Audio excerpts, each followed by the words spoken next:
Good evening all. तो आज हम स्टार्ट करने जा रहे हैं हमारे जो सार्थक अंक और ऑक्सीकरण संख्या के लिए, है ना।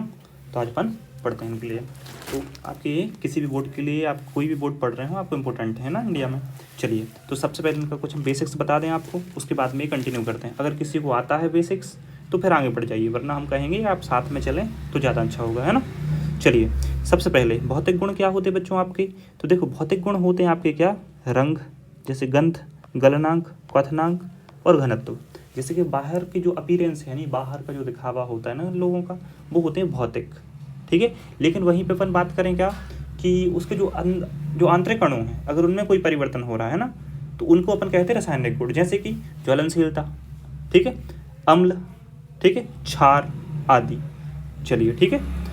नेक्स्ट देखिए, अब अपन को क्या करना है, 7 मूल मात्रक आपको पता होने चाहिए। देखो, इसमें से 4 मार्क्स जरूर नहीं, 4 मार्क्स कम से कम आपका, मैक्सिमम इसमें से और ज़्यादा भी बढ़ सकते हैं, कैसे 6-7 मार्क्स भी हो सकते हैं ना, क्योंकि जो इंपॉर्टेंट टॉपिक है ना, हम उसमें बता देंगे आपको कुछ। देखिए, 7 मूल मात्रक। तो मूल मात्रक में सबसे पहले कौन सा आता है, देखिए आप जानते हैं क्या, लंबाई। तो लंबाई काय में मापते हैं, आपको पता होगा, है ना।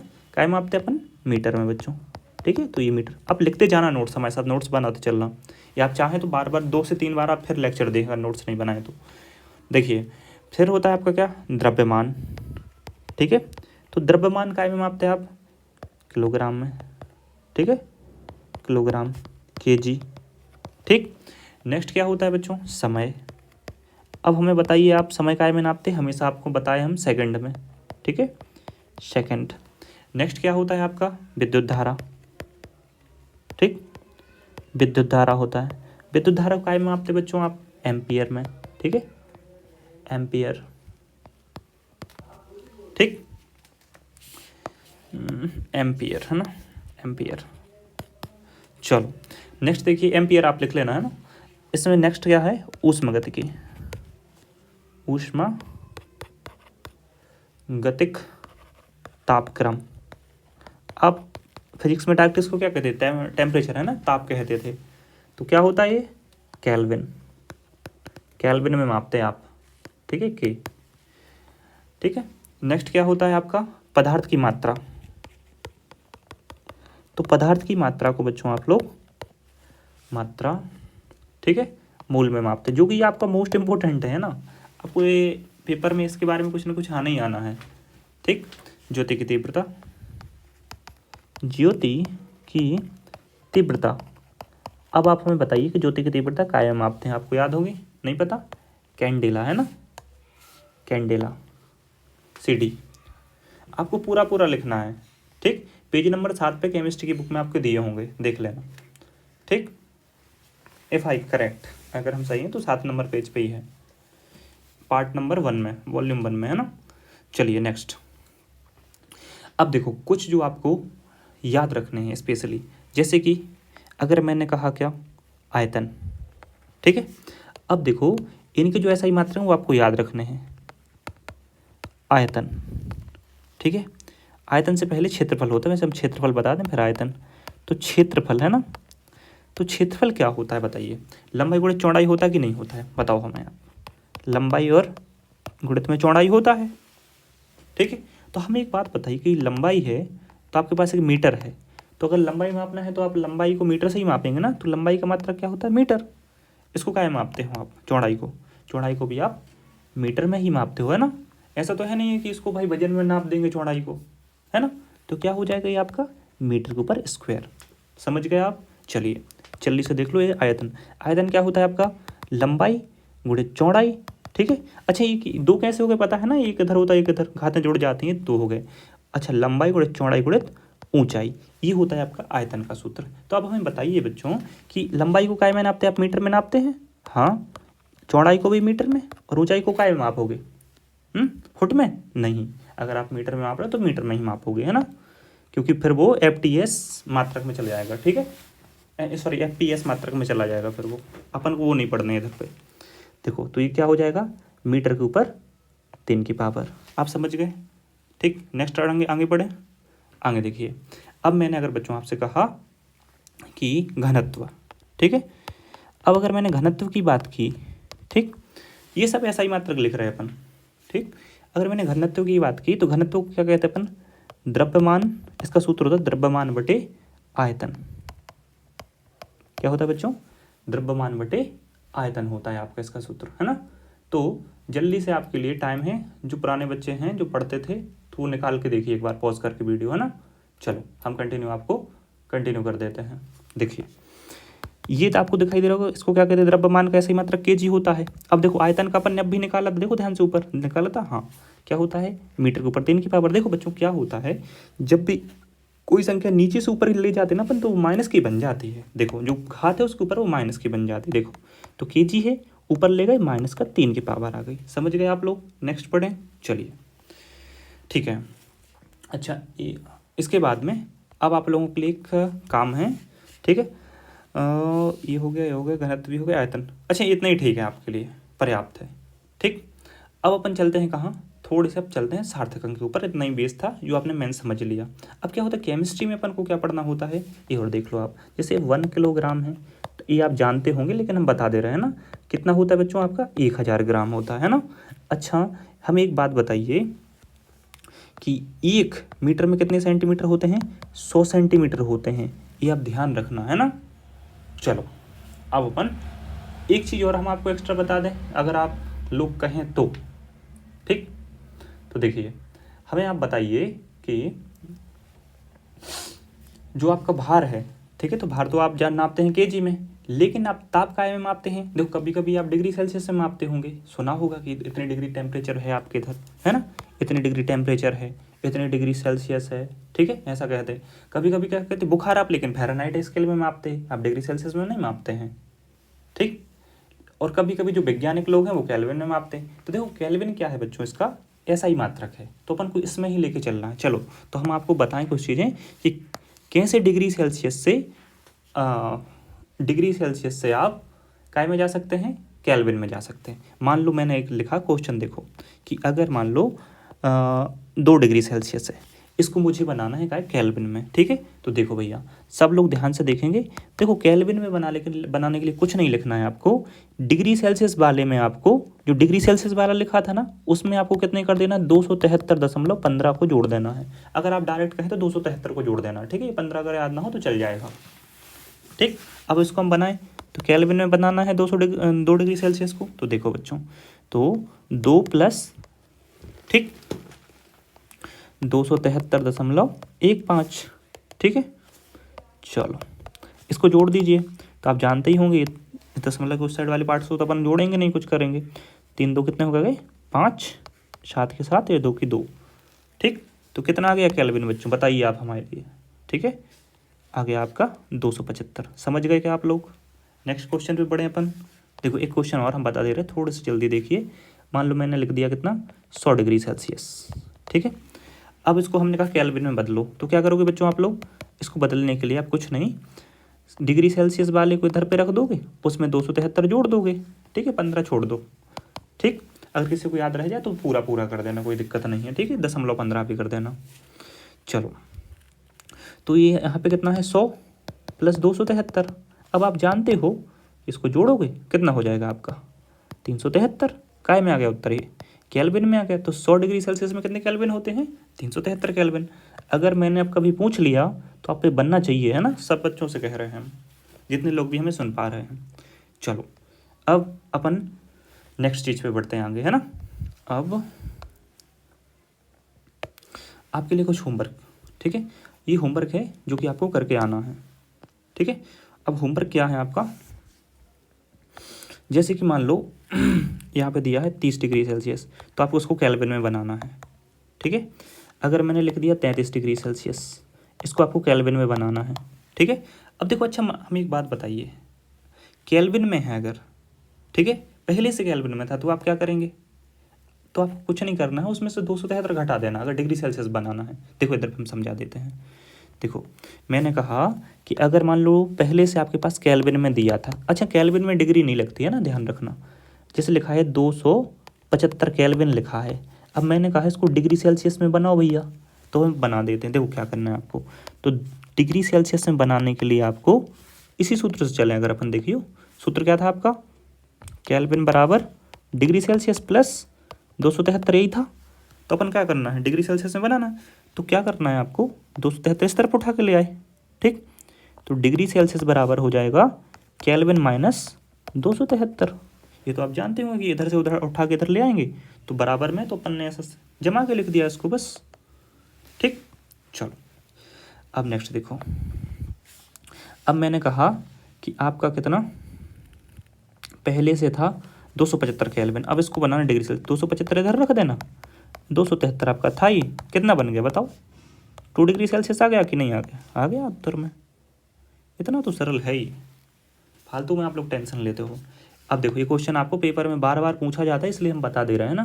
जैसे एफ है, अब फ़ारेनहाइट से आपको काय में जाना है बच्चों, आपको मतलब डिग्री सेल्सियस से फ़ारेनहाइट में जाना है, ये बार बार क्वेश्चन आता है ना, इसलिए कोई पे नहीं बनता क्योंकि, तो हम आपको बता देते हैं। आपको कुछ नहीं करना है, जो भी आपका पेपर में दिया हो डिग्री सेल्सियस, मान लो जैसे हम उदाहरण दे रहे हैं ना, ये सूत्र हो गया आपका मेन फॉर्मूला। अब आपको क्या करना है, देखिए मैंने कहा कि 3 डिग्री सेल्सियस, ठीक है, या फिर 10 डिग्री, सरल ले ले रहे, ठीक है, जैसे आपको कन्फ्यूजन ना हो आपको, 10 डिग्री सेल्सियस।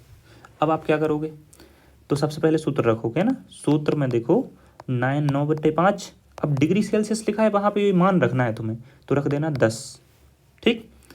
अब प्लस में लिख देना आप ये 32, तो 32 लिख देना। अब देखो ये काट देना, नहीं काटा हूँ तो पहले गुणा कर देना है ना, तो 5 दूनी कितने हो जाएंगे, 10 हो जाएंगे, ठीक है। 9 दूनी कितने हो गए बच्चों, 18, ठीक है। 18 और 32 जोड़ देना, है कि नहीं, 8 और 2 10, 1 3 4 1 5, 50 हो गए, ठीक है। तो कितने फ़ारेनहाइट आ गया, ठीक है। तो 10 डिग्री सेल्सियस में बच्चों आपका 50 फ़ारेनहाइट टेम्परेचर आ गया, ठीक। अब आपके लिए होमवर्क दे, ठीक। अब आपको क्या करना है कि फ़ारेनहाइट, ठीक है, डिग्री सेल्सियस से, अच्छा ठीक है, आपको 36 डिग्री, क्या 36 डिग्री सेल्सियस को फ़ारेनहाइट में निकालना है ना, तो फ़ारेनहाइट में आपको करके डिग्री फ़ारेनहाइट में करके लेके आना है, ये क्वेश्चन है आपके लिए। तो ये सब करेंगे है ना आज घर पे जाके, अगर आप ये कर लेंगे देखो तो नंबर ये पक्के हो जाएंगे, नहीं करेंगे तो आपकी दिक्कत है ना। बाकी हम आपको सजेस्ट करते हैं कि आप पढ़ ही लें, आज ही कर लें, तो आप अच्छे से बनने लगेंगे। अब चलो, अब अपन आते हैं बच्चों सार्थक अंक के ऊपर, ठीक। अब देखो सार्थक अंक में, तो सार्थक अंक बेअर्थपूर्ण संख्या, ठीक है, ये बेअर्थपूर्ण अंक होते हैं जो निश्चित रूप से अपन को ज्ञात हों। उदाहरण के तौर पे अभी हम आपको दिखाते हैं, देखिए। तो सबसे पहले नंबर देखिए, जैसे कि 2 8 5, बिल्कुल सरल है ना, बिल्कुल कंफ्यूज नहीं होना। अब इसमें देखो कितने अंक दिखाई दे रहे हैं आपको, 3 अंक दिखाई दे रहे हैं, बस डायरेक्ट लिख दो 3 सार्थक अंक हैं, 3 सार्थक अंक हैं, है ना। अब देखते चल ना, इसमें देखो 0.25, अब देखो दशमलव के आगे वाली संख्या वो आपको अगर मान लो 0 लिखी है ना, उसके आगे कोई संख्या नहीं है, ऐसे 1 2 3 4 नहीं है, तो उसको नहीं गिनना है आपको। तो इसमें कितनी सार्थक अंक है बच्चों, दशमलव के बाद देखो 2, तो 2, समझ में आई। नेक्स्ट देखो, इसमें देखो कि 0.03, अब इसमें कितने सार्थक अंक हैं, तो देखो दशमलव के बाद संख्या देखो, ठीक है। तो देखो कभी भी है, अगर 0 0 से स्टार्ट हो रही है और आगे ऐसी मान लो ऐसी कोई संख्या नहीं लिखी है, तो आप समझ जाना कि वो सिर्फ पीछे वाली संख्या गिननी है, ठीक है। अगर आगे 0 0 है तो इसमें कितनी है, सिर्फ 1 सार्थक अंक है ना, पूरा लिख लेना सार्थक अंक, ठीक। चलिए इसके बाद में आप क्या करेंगे, जैसे 2 अब 0.05, अब देखो अब जो बीच के 0 जुड़ जाएंगे, क्यों, क्योंकि आगे एक संख्या आ गई है, तब टोटल सार्थक अंक कितने हो गए बच्चों आपके, तो 1 2 3 4, तो कितने हो गए बच्चों सार्थक अंक, 4 सार्थक अंक हो गए आपके, ठीक है। समझ में आया आपको, ठीक है। आपको हमने इतने सारे उदाहरण बता दिए क्योंकि आप कंफ्यूज हो जाते हैं बार बार, है ना। चलिए नेक्स्ट देखिए, यहाँ पे 0.200, तो देखो अगर आगे की तरफ 0 आ रहा था तो आपको नहीं गिनना, लेकिन पीछे की तरफ आ रहा ना, तो आपको गिनना पड़ेगा उसको सार्थक अंक में, ठीक है। ठीक है, तो इसको क्या करेंगे आप, 1 2 3, टोटल कितने, 3 सार्थक अंक हैं आपके बच्चों, ठीक है, सार्थक अंक हैं। आप ऐसा लिख भी सकते हो कहीं पे कि दशमलव के दाईं ओर वाली जो संख्याएं होती हैं ना, अंक होते हैं ना, दाईं ओर के अंक सार्थक होते हैं,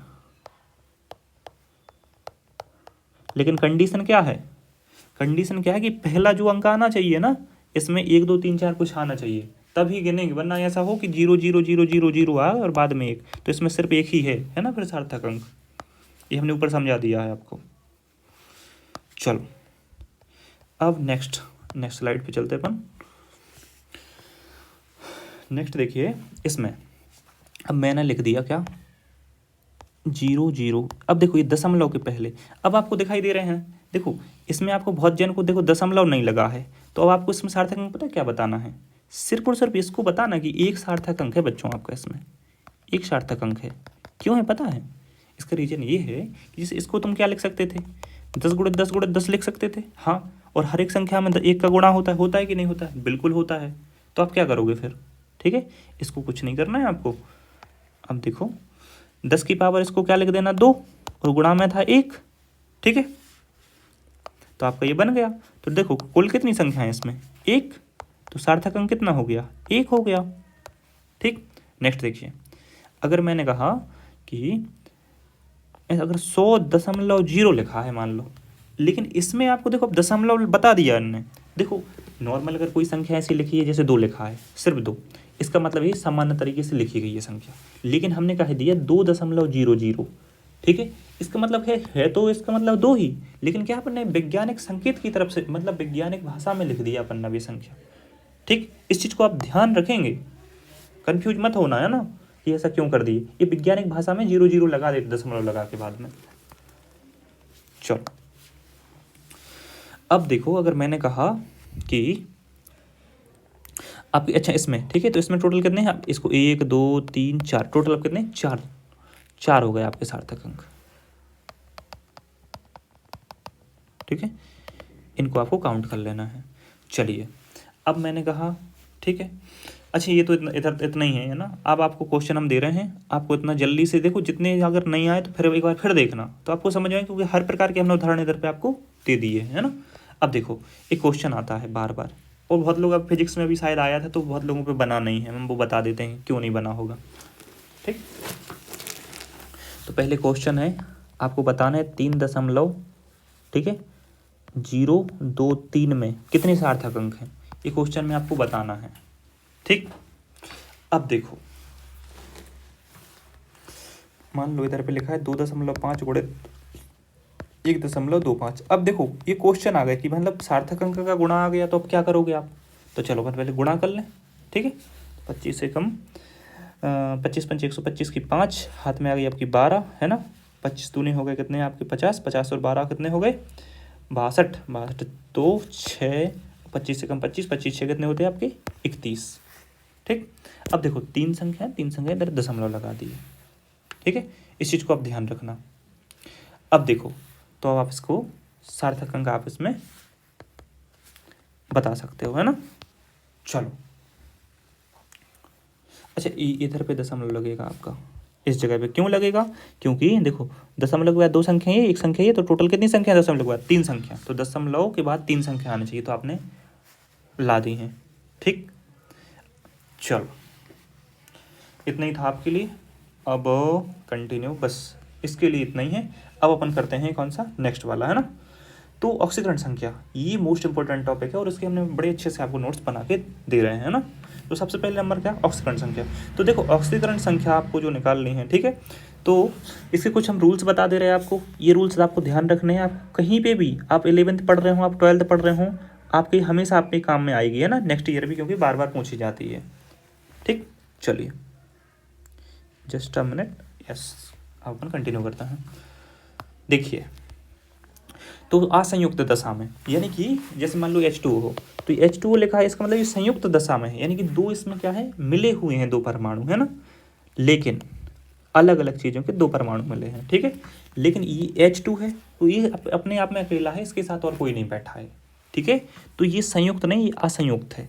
ऑक्सीजन असंयुक्त, ये सब असंयुक्त बैठे, अकेले अकेले बैठे, अकेले अकेले में इनकी हमेशा ऑक्सीकरण संख्या कितनी होती है बच्चों, 0 होती है। बार बार पेपर में ये क्वेश्चन आया है, तो हमने इधर पे इसलिए उठा के रख दिया है। ठीक, समझ गए आप। अब देखो, अभी हमने आपको, अगर आपने कभी क्लास की हो हमारे पहले, तो हमने बताया था हेलिना के राम बाबू कारसे के फ्रांस, हमने ऐसे वर्टिकल में आपको ऐसे याद करवाए थे कि नहीं करवाए थे, करवाए थे ना। इधर हेलिना के राम बाबू, ये बार आपसे फरियाद है ना, कार से गए फ्रांस, हमने आपको याद करवाया था। ठीक है, देखिए अब देखो जितने भी आपको जो फर्स्ट वाले जो आपको दिखाई दे रहे हैं ना, इनकी सबकी ऊपर से नीचे तक वालों की क्या होती है, ऑक्सीकरण संख्या +1 होती। ठीक है, या फिर आप अभी कहें भी समझने के लिए है ना, थोड़ी सी डिफरेंस होता है ऑक्सीकरण संख्या और संयोजकता में, लेकिन फिर भी ऑक्सीकरण संख्या और संयोजकता इधर पे आपको एक ही मान के चलनी है ना, क्योंकि वो थोड़ा सा जो डिफरेंस होता है वो फ्यूचर में बताएंगे हम क्यों होता है और कहाँ कहाँ होता है। ठीक, तो एक है इधर पे, देखिए तो इन सब के +1 होता है। आप ये भी कह सकते हैं इनके ऊपर +1 का चार्ज है ना, ये कह सकते हैं आप, आवेश +1 का है। अब देखो बेटा मांगे कार स्कूटर, अब दूसरा वाला होता है तो इसमें बच्चों क्या होता है, +2 की होती है आपको। ठीक है, कितने का होता है ऑक्सीकरण संख्या इन सब के ऊपर, +2 का चार्ज होता है। अब ये सब आपको काम में आएंगे ना, ये सर पे याद रखें, एक बार याद कर लेना, जीवन भर के लिए फ्री हो जाओगी, पूरी अभिक्रियाएं इनसे बन जाती हैं ना। देखिए अब जैसे F है, फ्लोरीन, क्लोरीन, ब्रोमीन और आयोडीन, इन सब की क्या होती है, -1 होती है। हमने एक साथ लिख दी पूरी की पूरी आपकी। ठीक है, आयरन होती +2 भी होती है, +3 भी होती है ना, आपको +3 वाली याद रखनी है ना, क्योंकि ये बार बार काम में आनी है आपको। नेक्स्ट देखिए एल्यूमिनियम, एल्यूमिनियम की बच्चों +3 होती है। ठीक है, नेक्स्ट देखिए अब सल्फर, ठीक है, और फिर क्या ऑक्सीजन, इसकी -2 होती है, ये इंपॉर्टेंट है आपकी, याद रखना। ठीक, नेक्स्ट देखिए नाइट्रोजन और आपका क्या फॉस्फोरस, -3 होती, -5 भी होती। ठीक है, -3 वाली आपको याद रखनी है। ठीक, अब ये नहीं कहना कि भाई -5 वाली या कोई याद रख लिए हैं या फिर कोई दूसरी याद रख ले रहे हैं। ठीक है, वो अभी आपको याद नहीं रखनी है। ठीक है, तो जो हमने लिखी आपको इतनी काफ़ी है और इतनी आपकी 12th तक में हो जाएगा सब। चलिए अब अपन देखो इसका यूज़ करना हम आपको सिखाते हैं। ठीक, तो पहले एक सरल चीज़ ले लें अपन। ठीक है, देखो मैंने कहा, अच्छा MnO अपन थोड़ी देर से करते हैं, पहले अपन ये इसको कर लें, जस्ट अ मिनट। दूसरे देखो KMnO4 को भी करते हैं, पहले देखो उदाहरण, मान लो मैंने कहा MnO, हमने ऐसा कहा, अब हमने कहा इसकी ऑक्सीकरण संख्या निकाल ली, या फिर चलो ये भी ठीक है, मैं और सरल कर देता हूँ आपको, NaCl है। अब देखो, अब आपको जैसे बता तो हमने दोनों दी थी आपको ऑक्सीकरण संख्या, लेकिन मैंने कहा कि आपको क्या है, सोडियम की ऑक्सीकरण संख्या बतानी है आपको। ठीक, ऑक्सीकरण संख्या हमने पूरा नहीं लिख रहे हैं ना, आपको पता है ऑक्सीकरण संख्या कर रहे हैं क्योंकि अपन, तो देखो इसमें तो सोडियम की निकालने, तो सोडियम को लिख देना बच्चों X, और क्लोरीन है तो क्लोरीन की ऑक्सीकरण संख्या आपको पता है कि नहीं है, हाँ। ठीक है, तो इसके बराबर में क्या करना, पहले आप जमा लेना है ना इसको, देखो पहले लिखना Na+Cl = 0, ऐसा लिख देना आप, जमा लिए। अब देखो इसका क्या करना, आपको निकालना है इसको। ठीक है, क्लोरीन क्या है, क्लोरीन के ऊपर -1 का होता है ना चार्ज, देखो अभी अपन ने लिखा था ऊपर, जाओ एक बार ध्यान से देखो, ये पेपर में कॉपी में लिख लेना है ना ये सब। ये देखो क्लोरीन को दिख रहा होगा -1 है ना, तो इसकी -1 होती तो अपन लिख दिया भैया -1। अब क्या करोगे, बराबर में 0 था ही। अब देखो प्लस माइनस क्या हो गया होगा, -1 बराबर में 0। अब एक उस तरफ पहुंच गया तो बराबर में क्या हो गया, +1। समझ गए क्या आप, तो n की क्या आ गई, तो Na की ऑक्सीकरण संख्या क्या हो गई, +1। तो +1 आपको लिखना है ना, इधर पे प्लस बताना होता है क्योंकि आपको कि +1 है कि -1 आपको दिखाना पड़ेगा। ठीक, तो देखो वैसे भी अपन ने देखा था कि सोडियम की ऑक्सीकरण संख्या कितनी होती है, +1 होती है। ठीक, चलो नेक्स्ट देखें अपन। अब मैंने कहा एक क्वेश्चन आपके ऊपर छोड़ते हैं, हम है ना, ये क्वेश्चन आप करेंगे H2O में आपको बतानी है कि H की ऑक्सीकरण संख्या कितनी है। ठीक है, तो H की ऑक्सीकरण संख्या आपको बतानी है, आपको पता है कि +1 होती, लेकिन आपको निकाल के देखनी है। ठीक, अब अपन क्वेश्चन करते हैं सेकंड नंबर वाला, MnO। अब मैंने कहा इसमें ऑक्सीकरण संख्या बताओ, अब आप बताओ हम किसकी निकालने, सोचो आप खुद ही, ऑक्सीजन की कर दें कि और इसकी Mn की कर दें, चलो हम दोनों की बता दे रहे हैं ना। तो Mn की देख लो अभी, पहले अगले वाले पर ऑक्सीजन देख लेंगे। देखो तो Mn की ऑक्सीकरण संख्या निकालनी है, पहले बच्चों आप इसको जमा के लिखना, लिखा, बराबर में लिख देना 0, लिख दिया प्लस करके। अब देखो Mn है तो Mn के ऊपर निकालना है आपको Mn, तो Mn आप यहीं रहने दो है ना। अब ऑक्सीजन है, ऑक्सीजन के ऊपर कितने का चार्ज होता है बताओ आप हमें, -2 का चार्ज होता है, तो आप लिख देना -2 बराबर में 0। ठीक, तो Mn आप इधर ही रहने दो। ठीक है, ये क्या हो जाएगा, प्लस माइनस का गुणा होता माइनस बनता, बराबर में 2। अब Mn = क्या हो जाता है, +2, देखो आ गया। ठीक है, इतनी ही सरल है, आपको बहुत कन्फ्यूजन नहीं करना है ना अपने दिमाग में। समझ गए आप ये क्वेश्चन क्या। ठीक है, अपन नेक्स्ट करें, अब आप बहुत चीज़ें समझ जाएंगे ना जल्दी जल्दी। अपन KMnO4 पे चलते हैं क्योंकि ये पेपर में पूछा जाता है बार बार आपको।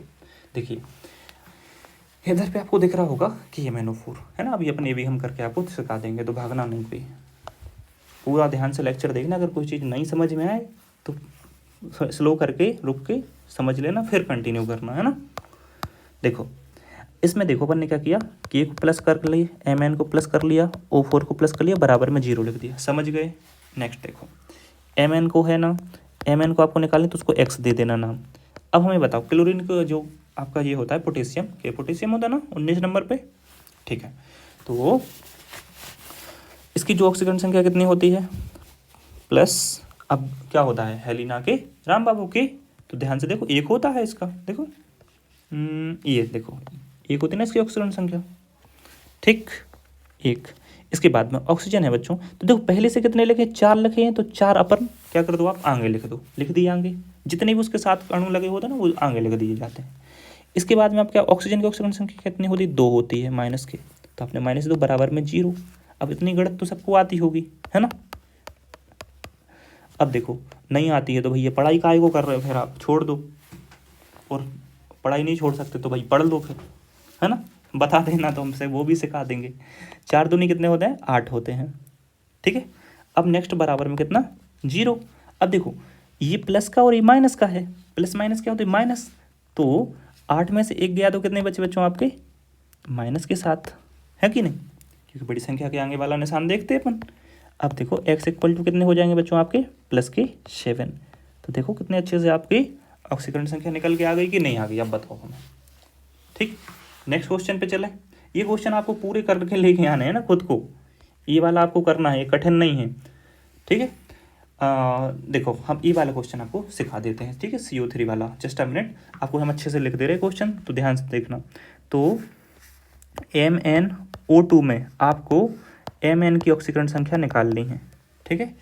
CuI में आपको Cu की ऑक्सीकरण संख्या निकालनी है, ठीक है। ये क्वेश्चन हो जाएंगे क्या, ठीक है। और हाँ ये वाला HAuCl4, ठीक है, इसमें Au की ऑक्सीकरण संख्या निकालनी, बिल्कुल सरल है, जैसे KMnO4 का किया ना ऐसे ही। चलो अपन CO3 2- का करते हैं काम, ठीक है। अब देखो आपको एक चीज़ हम बताएं, CO3 2-, अब आपको ये चार्ज लगा, ये पूरे के ऊपर चार्ज होता है ना, कोई इसका नहीं कि सिर्फ ऑक्सीजन के ऊपर चार्ज लगा, ऐसा कुछ नहीं होता आपका ये, है ना। अब देखो तो क्या करते हैं अपन इसको सॉल्व करने के लिए, तो मैंने अगर देखो अगर कह दिया कि कार्बन अकेले के निकालो तो वो भी निकल आएगी, अगर आप कहो ऑक्सीजन अकेले का निकालो तो हम वो भी निकाल के दे देंगे, अगर आप कहो कि ऐसा क्यों लगा तो हम वो भी बता दे रहे हैं। देखो सबसे पहले कार्बन को और ऑक्सीजन को तोड़ के लिख दो, बराबर में 0, 0 नहीं लगाना है, जितना भी चार्ज लगा है वो बच्चों सामने लगा देना, ठीक। अच्छा इससे ऐसे में आपको कन्फ्यूज नहीं होना है, ऐसा लिखा है कहीं पे या कहीं पे ऐसा पीछे लगा है, उससे कोई फर्क नहीं पड़ना चाहिए आपको, ठीक है। ये चार्ज है, आप कैसे भी लगा सकते हैं। ये सामने लिख दिया आपने, अब आप क्या करेंगे, ठीक है। अब देखो अपन को चेक करना है, पहले हम आपको बता दें कि कभी भी ऐसा कोई चार्ज लगा, इसका मतलब ये है कि इन दोनों की ऑक्सीकरण संख्याओं का योग -2 होगा। अब कैसे होगा हम आपको दिखाते हैं। देखो कार्बन का कितना होता है, प्लस चार्ज होता है ना, 4 होता है, इधर पे लिख लेना अगर नहीं लिखा है अपन ने तो। कार्बन की कितनी होती है, +4 होती है ना, ध्यान रखना इस चीज़ को। ऑक्सीजन क्या है बच्चों आपकी, ऑक्सीजन की ऑक्सीकरण संख्या होती है आपकी -2, पहले तो देखो 3 था और यहाँ पे कितना -2, यहाँ बराबर में -2 है, ठीक। तो आप ध्यान से देखो ये 4 तो रहे आपको, रहे ना, 3 दूनी कितने हो जाएंगे 6, काय का माइनस का, बराबर में तो -2 पहले से था ही, वो चलने दो साइड, है ना। तो हमें बताओ एक बात, तो जी प्लस माइनस क्या हो जाएंगे, माइनस हो जाएंगे कि नहीं हो जाएंगे, हो जाएंगे, ठीक है। तो 6 में से 4 जाएंगे तो कितने बचेंगे 2, लेकिन बड़ी संख्या का निशान काय को है माइनस को, तो माइनस को निशान लगा दें अपन, ठीक है। देखो -2 = -2 आ गए। तो देखो हमने आपसे पहले ही कहा था इस चार्ज का मतलब और कुछ नहीं ये होता है कि जो 2 संख्याएं दी है ना, इन दोनों जो आपके परमाणु दिए हैं इनकी ऑक्सीकरण संख्याओं का योग जो ऊपर चार्ज लगा है वही होगा, इसका मतलब ये होता है और कुछ भी नहीं, समझ गए आप। अब एक क्वेश्चन देखो, इसी में हम आपको करके दिखाएं। मान लो आपको पेपर में आ गया कि CO3 2- ऐसा लिखा हो, अब ये कहते कि कार्बन की आपको ऑक्सीकरण संख्या निकालनी है, सिर्फ कार्बन की, ठीक है। अब देखो अपन कार्बन की ऑक्सीकरण संख्या, तो सबसे पहले इसको क्या करना, आप ऐसे जमा के लिख देना, ठीक है। अब जो अगर ऊपर देखो प्लस लगा हो, अगर मान लो इधर पे +2 लगा होता तो आपको +2 ही लिखना है फिर इधर पे, है ना। तो कन्फ्यूज नहीं होना कि वरना पेपर में +2 वाला आ जाए तो फिर आप बैठे रह जाओ कि भैया ने तो बताई नहीं है ना। और कोई हमसे सर नहीं कहेगा कमेंट में, ध्यान रखना भैया ही कहना हो, हमें अच्छा नहीं लगता है सर। देखिए नेक्स्ट देखिए, इधर पे क्या -2 है ना। चलो अच्छा, अब देखिए इसको सॉल्व करेंगे अपन। अच्छा आप यही वाली 2 यूज़ करना है ना, कि आपको फिर दिक्कत भी नहीं जाएगी, ऐसा वाला 2 यूज़ करना ठीक रहेगा। चलो इधर पे किसको, इसको x दे देंगे आप, इधर पे 3, इसकी ऑक्सीडेंट संख्या -2 होती है, ये बराबर -2 तो था ही आपका, है ना। अब देखो 3 दूनी कितने हो जाएंगे 6, ठीक है, लेकिन काय की प्लस माइनस माइनस बन जाएगा, इधर माइनस के बराबर में कितने -2। अब देखो ये 6 कहाँ चलेगा उस तरफ, काय का बन जाएगा प्लस का, क्योंकि पक्षांतर होने पर प्लस की बन जाती संख्या, आप जानते हैं, है ना। देखो 6 में से 2 गए तो कितने बचे बच्चों 4, बड़ी संख्या गएंगे 4 है तो प्लस है तो प्लस लगा दिया आपने। तो बताओ कार्बन की ऑक्सीजन संख्या कितनी निकल के आ गई, 4 आ गई, तो 4 ही होती, देखो इधर पे अपन ने निकाली थी। अब आप बहुत अच्छे से समझ गए होंगे कि ऑक्सीजन संख्या कैसे निकालनी, समझ गए। नेक्स्ट क्वेश्चन देखो, अब आपको अच्छा देखो सिग्मा और पाई बंद है ना, ये हम आपको बाकी का है ना जो लेक्चर हम रिकॉर्ड कर रहे हैं तो उसमें जो और कॉन्सेप्ट्स हैं ना वो कल पूरे करवा देंगे। अभी पूरा लेक्चर रिकॉर्ड नहीं हो पाया तो अभी हमने नहीं करवाया है ना, तो ठीक है अपन कल कंटिन्यू करते हैं। चलिए आज के लिए इतना ही है, ठीक है। तो थैंक यू ऑल, तो please subscribe the Parth classes, ठीक है। आप कमेंट कर दीजिएगा, लाइक कर दीजिएगा और अपने अपने ग्रुपों में शेयर कर दीजिएगा अपनी फ्रेंड्स के साथ, है ना। जलना नहीं है कि हमें उनको वो नहीं सीख पाए, ठीक है। अपन को दूसरों का अच्छा करना है, हमारा भी हो जाएगा साथ साथ थोड़ा, ठीक है। सब्सक्राइब कर देना, ठीक है। We will meet the next lecture, ठीक है। और नेक्स्ट लेक्चर अगर आप अटेंड करेंगे तो आप देखना अपनी केमिस्ट्री का लेवल कहाँ पहुँच जाना है आपका, ठीक। Thank you all, nice to meet you.